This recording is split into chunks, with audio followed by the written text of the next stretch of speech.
Protest के जरिए से एक और वार्निंग देना चाहता हूँ।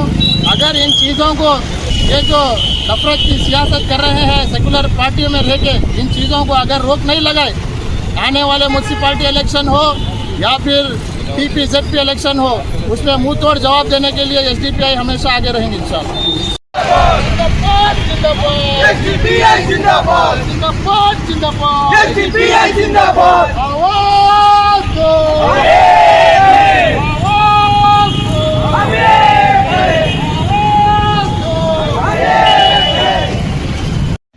जिंदाबाद, एसडीपीआई जिंदाबाद। ಬಂಡಿ ಕೊಡೋದಿಗೆ ಧಿಕ್ಕಾರ, ಮುಸ್ಲಿಂ ವಿರೋಧಿ ಕಾಂಗ್ರೆಸ್ ಶಾಸಕರಿಗೆ ಧಿಕ್ಕಾರ, ಕಾಂಗ್ರೆಸ್ ಶಾಸಕರ ಮುಸ್ಲಿಂ ದ್ವೇಷಕ್ಕೆ ಧಿಕ್ಕಾರ, ಕಾಂಗ್ರೆಸ್ ಶಾಸಕರ ಸಂಘಿ ಮನಸ್ಥಿತಿಗೆ ಧಿಕ್ಕಾರ. ಗೊತ್ತಿರಬೇಕು ಶಾಸಕರಿಗೆ ಮಾತಿನ ತೂಕ ಗೊತ್ತಿರಬೇಕು. अस्सलामु अलैकुम।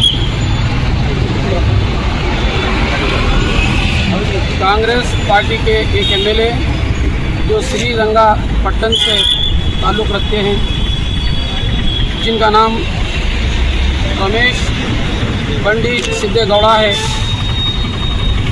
उस एमएलए ने एक गवर्नमेंट ऑफिसर को कहता है कि अगर तुम गवर्नमेंट की ज़मीन मुसलमानों को देते हो तो मैं तुम्हें सूली पर लटकाऊंगा। तो मैं ये कांग्रेस से पूछना चाहता हूँ, जो कांग्रेस सेकुलर बोल कर मुसलमानों के वोट लेती है और लेकर मुसलमानों के वोटों के रहम व करम पर कर्नाटक में गवर्नमेंट बनाई है। अब ये सब जो कांग्रेस लीडर अपने आप को सेकुलर कहते हैं, ये कहाँ हैं और इसका जवाब उस एमएलए से क्यों नहीं पूछ रहे हैं? और मैं ये कांग्रेस पार्टी को बताना चाहता हूँ और आम लोग भी ये समझें कि अब वक्त बदलाव का आ गया है। अगर हम नहीं बदलेंगे तो हमारे कर्नाटक के हालात यूपी, मध्य प्रदेश, आसाम से भी खतरनाक हो जाएंगे। हमें इस पार्टी की बजाय और दूसरा हमें इंतज़ाम खुद कर लेना चाहिए। ये बीजेपी हो या चाहे कांग्रेस पार्टी हो, ये समझती है कि कर्नाटक में कोई अब स्टेट पार्टी बाकी नहीं रही, तो हम जो चाहे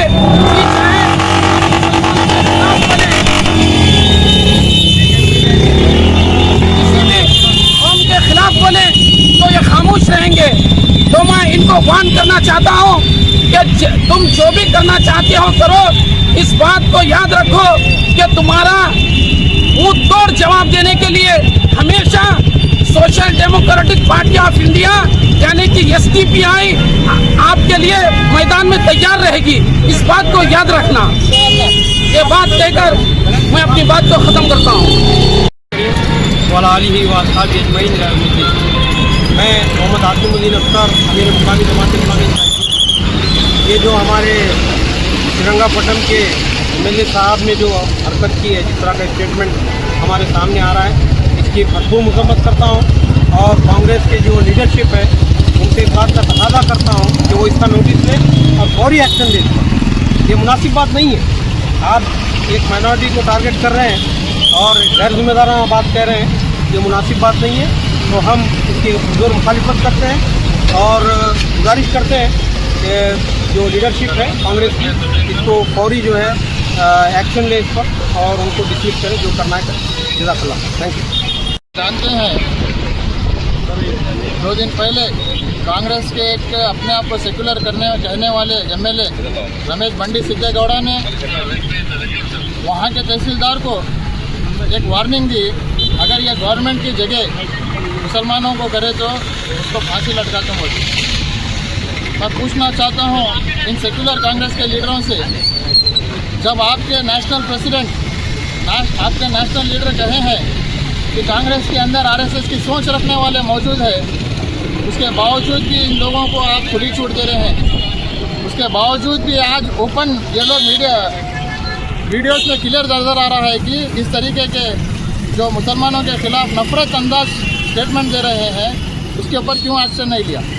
और कल जब SDPI पूरे रियासत में कर्नाटका में रोडों पे उतर कर इसके खिलाफ एहतजाज करी तो ये है ना माफ़ी मांगता है, मैं माफ़ी चाहता हूँ मेरे से, ये गलती हो गई बोलते, और बोलता है ये मेरी ज़बान से निकल गया, ये हम अपनी भाषा में बोलता है, ये हमारा कल्चर से निकल गया। मैं पूछना चाहता हूँ, आज आप गाली दे रहे हो और कल सॉरी बोल रहे हो, इसका मतलब क्या है? क्या ये कॉमन हो गया है आज गाली देना और कल माफ़ी मांगना? ये माफ़ी मांगने से ये सिलसिला यहीं पे नहीं रुकेगा।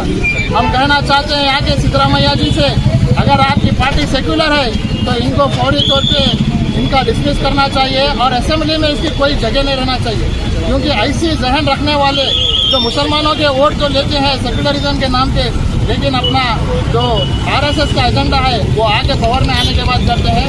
इन लोगों को सिर्फ माफ़ी मांगने से वो जो गलती किया है उसका पूरा नहीं होगा। इसके ऊपर क्रिमिनल केस बुक करके इसको जो है डिसमिस करना बोल के आज social democratic party of India Raichur में एक प्रोटेस्ट ऑर्गेनाइज करी है।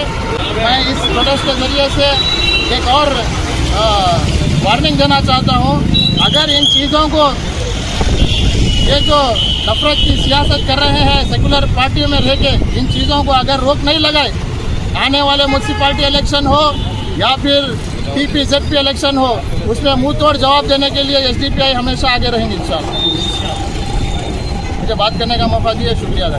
ಗೌಡರು ಹೇಳಿರುವಂಥ ಹೇಳಿಕೆಗೆ ಖಂಡನೆ ನಾವು social democratic party of India Raichur ಘಟಕ ವತಿಯಿಂದ ನಾವು ಖಂಡಿಸ್ತೀವಿ. ಯಾಕಂತಂದರೆ ಅವರು ಫ್ಯಾಸಿಸಂ ಪಾಲಿಟಿಕ್ಸ್ ಏನು ಮಾಡ್ತಾ ಇದ್ದಾರೆ, ಕೇವಲ ಒಂದೇ ಸಮಾಜಕ್ಕೆ ಟಾರ್ಗೆಟ್ ಮಾಡಿ ಮುಸಲ್ಮಾನರ ವಿರೋಧಿ ಎಂಬುದ ಒಬ್ಬ ಅಧಿಕಾರಿಗಳಿಗೆ ವಾರ್ನ್ ಮಾಡ್ತಾರೆ ಅಂದಾಗ ಅವರು ಎಷ್ಟು ಮನಸ್ಥಿತಿ ಏನೆಂಬುದು ಗೊತ್ತಾಗಿರಬೇಕು ಜನರಿಗೆ. ಮಾನ್ಯ ಈ ರಾಜ್ಯದ ಮುಖ್ಯಮಂತ್ರಿಗಳೇ ಸಿದ್ದರಾಮಯ್ಯನವರೇ, ಅವರಿಗೆ ಶಾಸಕ ಸ್ಥಾನದಿಂದ ವಜಾಗೊಳಿಸಬೇಕು.